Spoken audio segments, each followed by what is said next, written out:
सत्ता में अब आपको ऐसे माननीय विधायक से मिलवाते हैं जो भगवान राम की खान पान संबंधी आदतों पर विवादित बयान देकर सवालों के स्कैनर में आ गए हैं। इनका नाम है जितेंद्र आव्हाड, जो शरद पवार गुट के एनसीपी विधायक हैं। ये लोकसभा चुनाव वाला साल है, अयोध्या में राम मंदिर वाला माहौल है। अगर ऐसे वक्त में कोई नेता मर्यादा पुरुषोत्तम भगवान श्री राम को लेकर विवादित बयान दे तो राजनीति होना तय है।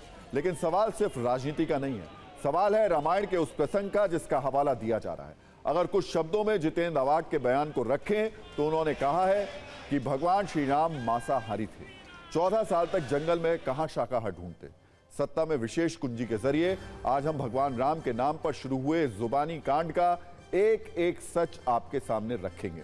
पहले जितेंद्र आव्हाड का पूरा बयान और भारी विरोध के बाद आई सफाई सुन लीजिए। तुम्ही जिथे आम्हाला सगळे शाकाहारी बनवायला जातात की आम्ही रामाचा आदर्श पाळतो आणि आम्ही मटण खातो। हा रामाचा आदर्श, राम हा शाकाहारी नव्हता, तो मांसाहारी होता।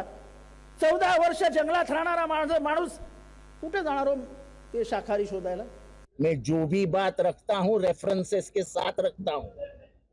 अगर मैं वाल्मीकि रामायण का रेफरेंस रखता हूँ तो इसका मतलब आप समझिए कि मैं अभ्यास करके आया था।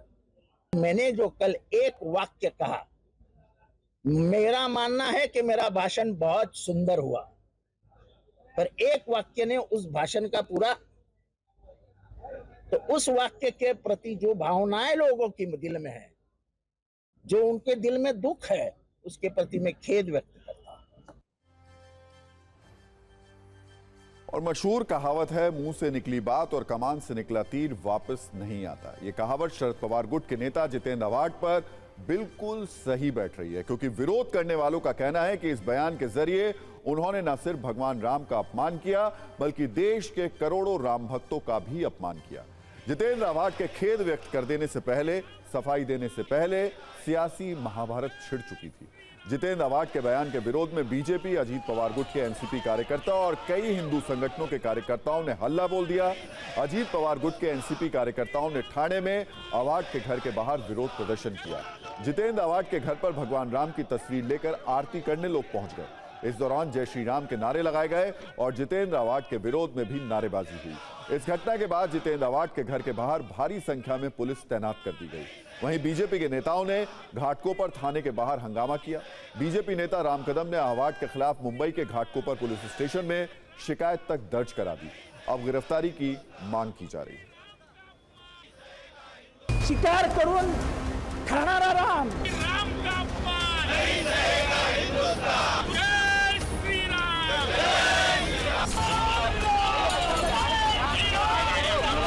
जितेंद्र आव्हाड के विवादास्पद बयान के बाद बीजेपी पूरी तरह से हमलावर है जितेंद्र आव्हाड के खिलाफ, और तस्वीरें आपको दिखाते हैं। आप देखें यहाँ पर तमाम बीजेपी के जो कार्यकर्ता है वो नारेबाजी कर रहे हैं। जितेंद्र आव्हाड की जो तस्वीर है उसके ऊपर क्रॉस के निशान लगाए गए हैं। 14 वर्ष जंगलात राहणारा माणूस कुठे जाणार हो ते शाकाहारी शोधायला। प्रभु रामचंद्र जी के दिए हुए राम राज्य पर चलने वाली महाराष्ट्र की वर्तमान सरकार है। ये सरकार सबकी है। कब होगी कार्रवाई? उनके ऊपर कार्रवाई का आरंभ हो चुका है। गिरफ्तारी होगी? एफआईआर की जो प्रक्रिया है वो आरंभ हो गई। गिरफ्तारी होगी कि नहीं? गिरफ्तारी जरूर होगी। नारायण साक्षात भगवान है और उनके बारे में ऐसे शब्द का प्रयोग करना। मांस खाते थे क्या? उस समय में आप जिंदा थे क्या? आपने देखा था क्या आप उस समय मौजूद थे क्या? ऐसी बात को कल्पना, राम राम सीताराम सीताराम सीताराम साधु में बोलने पर भी आपने मुझको पाप दे दिया। राम को झूठा मांसाहारी न बनावे, वो सदा शाकाहारी थे और शाकाहारी के ही रूप में उनका जीवन बीता है। इसलिए ऐसे प्रभु को मांसाहारी कहना गलत है, झूठा है और एकदम असत्य।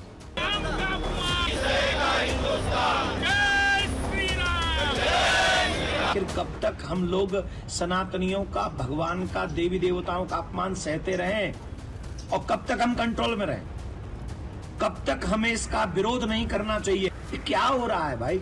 मैं चुनाव आयोग से निवेदन करता हूं ऐसे लोगों को आजीवन प्रतिबंध करें। राम का अपमान नहीं रहेगा हिंदुस्तान।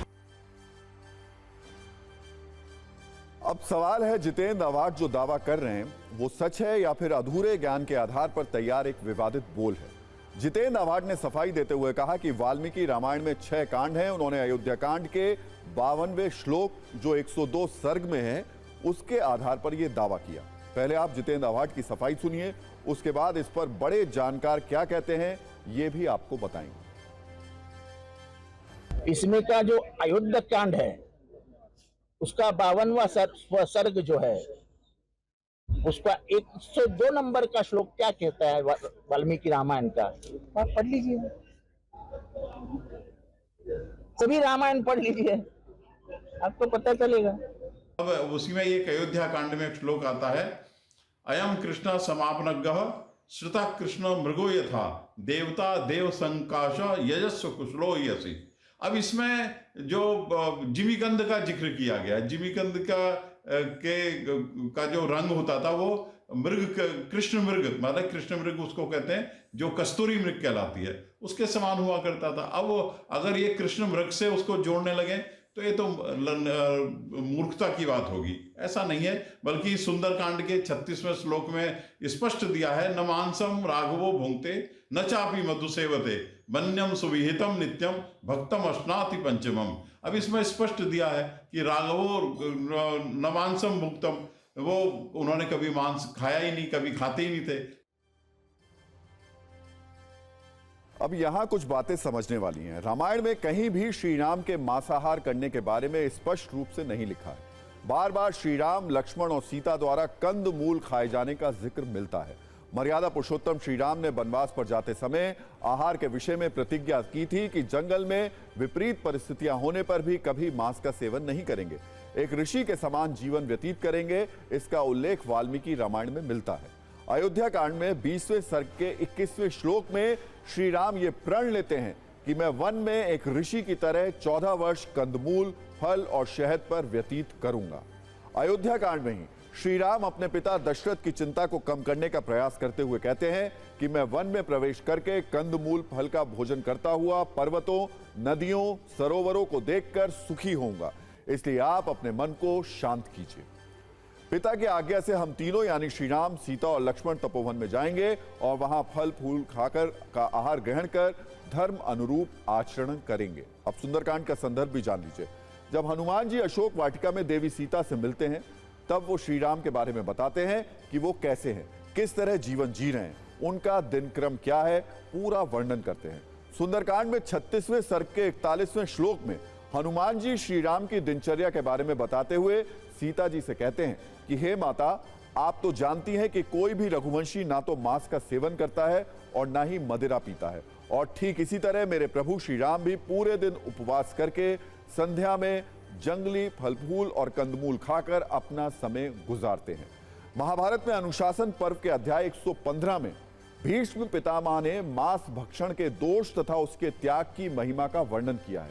इसी अध्याय में श्लोक 50 से 76 के बीच उन राजाओं के नाम लिए गए हैं जिन्होंने कभी मांस नहीं खाया। इन नामों में एक नाम श्री राम का भी है। महर्षि वाल्मीकि के कई श्लोकों में प्रयोग किए गए शब्दों के अर्थ निकालने का मतभेद, कई लोग ये आग्रह करते हैं कि श्री राम मांसाहारी थे, लेकिन बहुत से लोग इसे नकारते हैं। वाल्मीकि रामायण में ही श्री राम की कुछ प्रतिज्ञाएं इस बात से मेल नहीं खाती, इसलिए जिन श्लोकों और भाषा प्रयोग के आधार पर मतभेद हैं या शब्दों की विवेचना में विवाद है, उनमें किसी एक राय को अंतिम राय नहीं मानना चाहिए। जितेंद्र अवार्ड से यही चूक हो गई या फिर यह भी संभव है कि यह उनकी राजनीति को सूट करता हो।